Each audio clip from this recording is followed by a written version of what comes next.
Hello. so so we've been through a collective trauma, not just in terms of the disease and for so many people, even more so, the social and the economic chaos that's come along with it. But the disease as well, especially for individuals like me who have been very susceptible, being asthmatic. All of this has been a lot, you know. So this series is done with the hope that some of these strategies to heal and to cope with these challenges will help you as we make our way. It seems like we're at the end of this tunnel, the light at the end of the tunnel. My hope is this video helps you to take stock of where you've been and to help you to chart more consciously aware for your future, to make your future better, your course in life. So, number one, this has been a good exercise in learning to not live with attachments and to go with the flow. I think this entire era, this entire experience has been especially challenging for earth energy individuals because earth energy functions best when, like, for example, Taurus, Capricorn, Virgo. Earth energy functions best when things are very predictable, when things are very calm, very rational, when the course is already laid out and it's not, there's just a lot of clarity as per what to do, what is the situation, what's been done in the past. So there's of course been some precedent. There have been global pandemics before, especially about 100 years ago, but there's so much information with this. It's been a lot. A lot of different challenges of what we know, what we don't know, what's changing even right now, or what has been changing. It's been an excellent exercise of learning how to not need everything outside of you to be a certain way for you to be content, for you to be well. And it's been a challenging exercise. For sure. All of this, the positives that we talk about, this is not negating the challenges at all. There's been a lot of fear, a lot of confusion, etc. But I think that there's a wonderful positive to be gained from these experiences and everybody's growth as individuals, to be able to focus more on self-reliance and to be self-sufficient as per their own well-being in a lot of different ways, psychologically, physically, to focus on that and whatnot. But I think especially for the earth signs and Taurus being fixed earth, so in so many ways the heart of earth energy, the most focused on stability, the most focused on trying to make life as simple and as enjoyable as possible. This has been an excellent opportunity for you to focus on your stability as an individual. And I think that this has been a great lesson moving forward, that even if the world around you is chaotic, you can be calm, you can be grounded, you can be centered. And sometimes we have to learn that the hard way. It's not to say that these positives come necessarily smoothly or, without great effort or without great challenge. But ultimately, where we are now, and especially moving forward, I think that's the most important thing to keep in mind throughout all of this, is to not live with attachments to people, to places, to things. I think especially in this case, especially about a year ago, when it seemed like it was life or death and we didn't know who was susceptible, who wasn't, or the extent, all of that, it's really good to return to that time period and look at it psychologically and philosophically for yourself. Okay, how do I live without these attachments? From a very Buddhist philosophical perspective, how do I, not to say that we don't love deeply, passionately, 100% with all our being, but how do we not get into fear? Because fear clouds that love anyways. And of course, living with fear is suffering. It's unnecessary suffering. So how do I do my absolute best to preserve myself and my loved ones and my home and everything else that is near and dear to me? But how do I do so without getting trapped in that fear? I think this last year has been a wonderful opportunity to grow that awareness of I am not my possessions. I am not my loved ones. I am not even my own physical well-being in a lot of ways.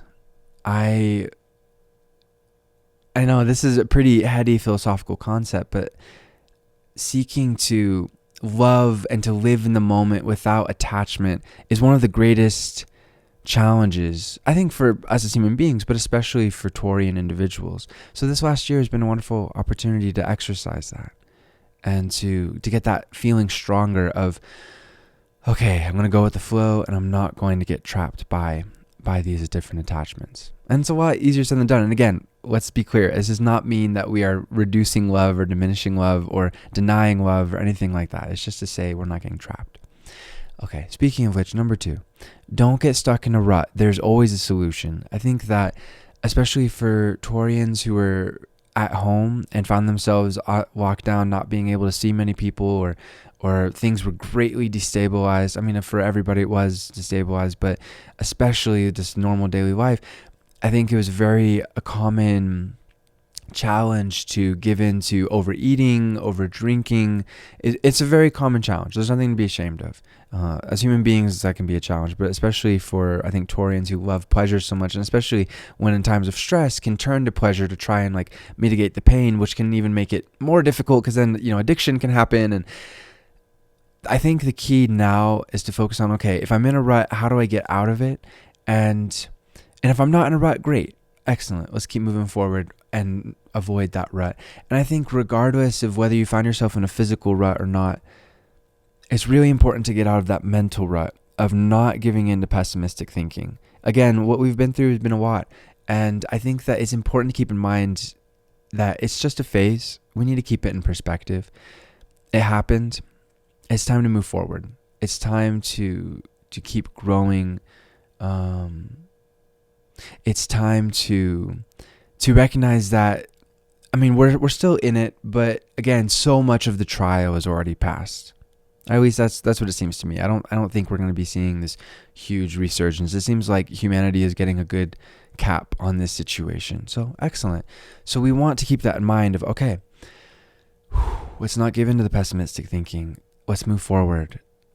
Yes, it happened. It's not always going to be like that.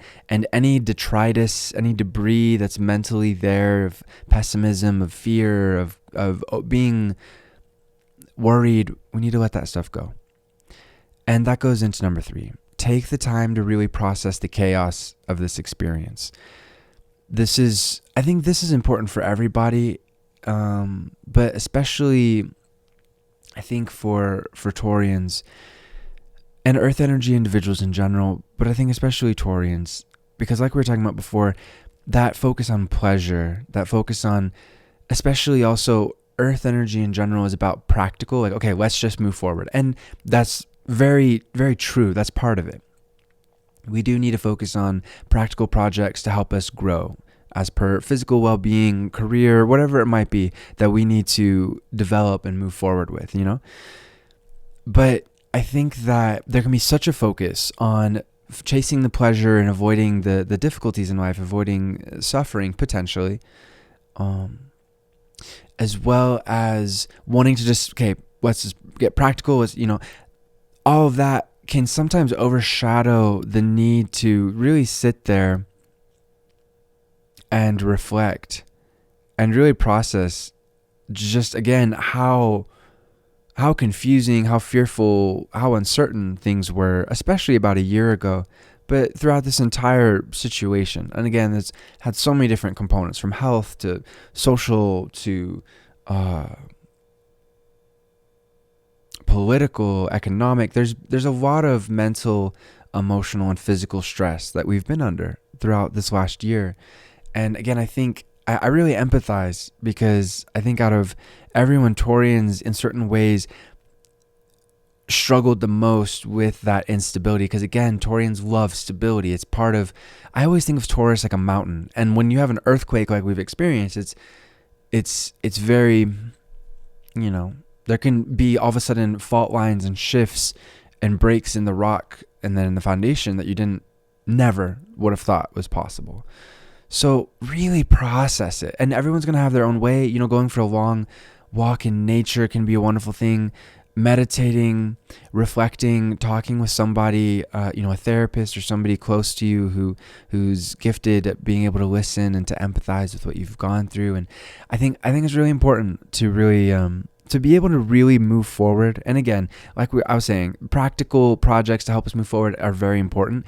But to really be able to make the most of moving forward, we need to resolve the past. We need to really sit there and just remember and let it out. Again, that's the key. We need to let it out. We don't want to go back into the past and then go in circles. That's not the point here. The point is to absorb and go, oh, wow, I still have some subconscious wounds there, maybe that I haven't quite healed yet. And really, again, taking the time to transform that to heal it. And it can be uncomfortable, but it's important to heal those wounds and make them scars and just let them, oh, good, it's not hurting anymore, to be able to move forward. And speaking of moving forward, that brings us to 4. How will you grow from here? I think this is especially important because transiting Uranus is in Taurus. It has been since about, I believe, like April 2019. I can't remember exactly, but it's been a couple years. This is a long range transit. This is a marathon. It lasts for about 7.5 to 8 years. And for Taurians with transiting Uranus and Taurus, it's conjunct your Sun, it's conjunct your Mercury, your Venus, if you have Mercury and Venus and Taurus or any other Taurus placements. But at the very least, it's conjunct your Sun, and that's probably the biggest transit of all in relation to transiting Uranus. This means that for Taurians over the last couple years and over the next about 4 to 5 years, there's a huge focus on growing as an individual. And this is a liberating thing. It's a beautiful thing. Again, Taurus can sometimes, because it's that mountain, it can sometimes not grow and change in ways that a Taurus needs to, that everybody needs to. And there's no need for fear with any transit. Everything's going to happen exactly as it needs to. It's all opportunity to grow. And I think that's the biggest thing to focus on with this transit is this is an opportunity to really liberate yourself and to grow as a person in so many different ways, whatever that means to you. But ultimately, it's more about growing in self-awareness, growing as per what you do on this planet, and shaking away anything that's unhealthy from body, mind, and heart, social relationships that doesn't suit you moving forward. That's the key, is evolution. That's what Uranus is all about, is growth. And sometimes that growth can be very sudden. It's an earthquake in and of itself. But again, Uranus no astronomical body influences us in a way that is purely challenging or purely negative, Uranus always shakes away and crumbles what doesn't serve us. And it preserves what does serve us. So I think that's really important to keep in mind. And I think it's important to be proactive with this, always with Uranus, because otherwise things shake and seemingly overnight life is completely different, So be very consciously aware of, okay, how will I grow from here?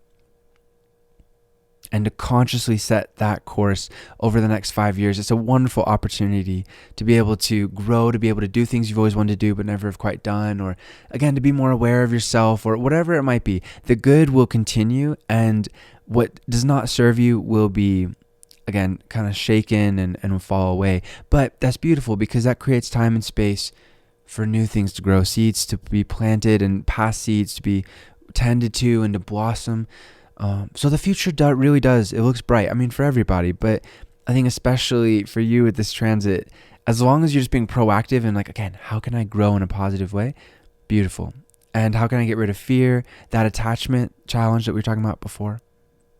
I think that'll be really helpful. And I think specifically with this set of experiences, it's good to ask yourself, how have these experiences transformed me for the better? I know that can be a little difficult to ask. Again, we're not negating the negative. We're not trying to be all pie in the sky and like, oh, this was so great. No, but we are seeking to understand what was positive. There's always the silver lining. And in consciously focusing on the silver lining, we can grow it and help us to grow. So if you have any tips for fellow Taurians, I really recommend and really would appreciate if you please share them in the comment section. It's always really beautiful to see people helping each other, especially with this series. And I'm really excited. I'm finishing volume 1 of a book series I've been working on for about a year and a half that I think could also really help with this transit of Uranus and Taurus conjunct Sun that you're experiencing or will be experiencing really intensely, over the next couple of years or anything. Again, intense is not bad. Intense can be wonderful. It helps us to grow. But yeah, so volume 1 focuses on the rising, the sun and the moon energy. So sun in Taurus, also your rising energy. If you're born on a cusp like I am with your rising or any other energy, then you get 2 for 1. For example, I have rising Leo 1 degree. So rising Leo as well as rising Cancer would be really, really helpful for me to read. And then you have the sun house placement. So sun in Taurus in the house of whatever it might be, and then you have your moon placement and then your moon house placement. So even volume 1 has at least 5 really good interpretations to help you to be able to understand yourself better, work with challenges more effectively, resolve them, bring out the gifts in life even more, enjoy life even more. I've poured the last decade of being a professional astrologer into this thing, and it's really blossoming. It's going to be about 160,000 words. I'm almost there. So I'm really excited. And of course, the other 2 volumes, the next volume of Mercury, Venus, Mars, and Jupiter should be available, I think, by the end of summer. That's my goal. And then the 3rd volume will be available early next year. I got 2 other astrology books on the way. Really excited. Things are going good. So that's how I'm growing from all of this. So if you're interested in that, the information to be able to buy it will be in the about section of this video. And as always, I'm doing readings, so feel free to get into contact with me also in the about section of this video. We've had quite the earthquake of experiences, but again, sometimes we need things to shake up a little bit for new seeds to be planted and for them to blossom. And I think that's what's really important to look forward to and to focus on bringing out the best in ourselves to bring out the best in those seeds. Infinite love to you, my friends. Namaste.